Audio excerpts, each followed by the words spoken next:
South Africa opposition party Action SA has marched to the Ministry of Police to hand over a memorandum of demands. Primary among the demands is the resignation of Police Minister Becky Cele.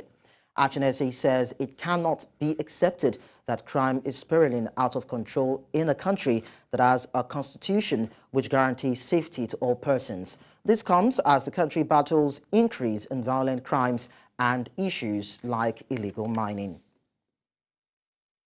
And now to discuss more on this, we are joined by Thoko Masiane, Mpumalanga Provincial Chairperson. Thank you so much, Thoko, for joining us. Thank you.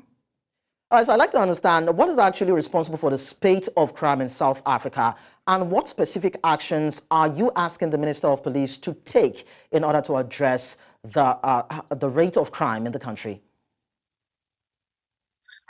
Thank you. What Action SA is asking of the minister is to have a political will to make sure that crime in South Africa is combated by having all the resources that is needed in the police stations, because the problem with South African crime is that the perpetrators are not brought to the police are not arresting those people.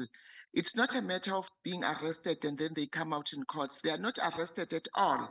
And the investigations are clumsy. They're not correct.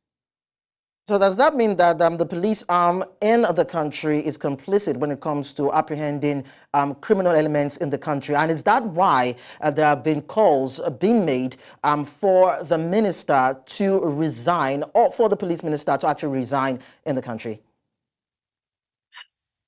You know, in South Africa, we've got good police people. There are policemen and women who are very good. But because of resources, you find a police station which doesn't have a patrol van, or there are vehicles who are standing for 3 months, and when you ask why, they say they don't have a battery. So it shows you that even if those men and women in blue wants to work, but because of the higher powers, which is the minister, doesn't do his work, then they can't do their work. All right, so we're talking about strategies and efforts now. What are the specific efforts you feel that the police force in the country can put to bed in order to apprehend crime in South Africa? Let me make an example of my province, Mpumalanga. We are 4.4 million people, which are being served by 86 police stations only, of which one policeman is in charge of about 400 and something people. How can that person do his or her job?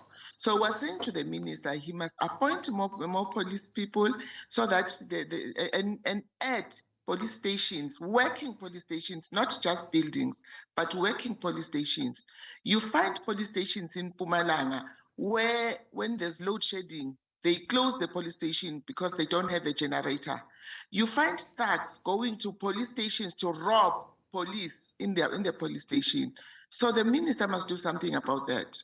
All right, thank you so much, Thoko. There have also been questions as to if the police department has the financial wherewithal to pull that through. But then thank you so much for talking to us.